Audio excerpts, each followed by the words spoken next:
Your money matters. President Trump's plan to provide tax relief to the middle class could end up costing San Diego homeowners.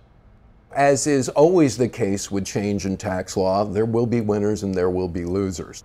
10 News consumer reporter John Horn took those concerns right to the White House.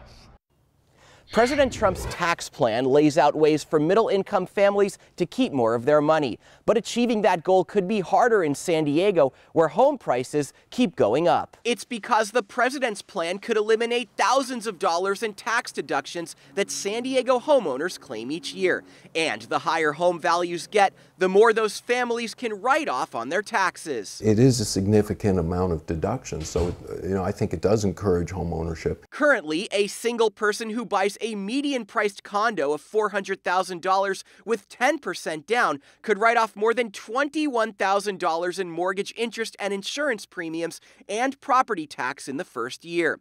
But if the president eliminates the property tax and insurance deductions, that write-off falls to just over $14,000.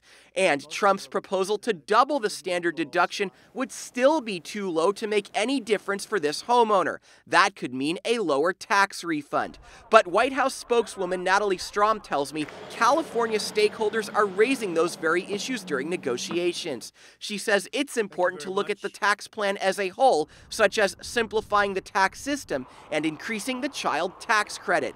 Bottom line, she says if the plan doesn't benefit the middle class, President Trump won't sign it. John Horn, 10 News. The president does plan to keep the mortgage insurance deduction, and homeowners can eventually save by eliminating mortgage insurance. Strom says doubling the standard deduction benefits 70% of Americans.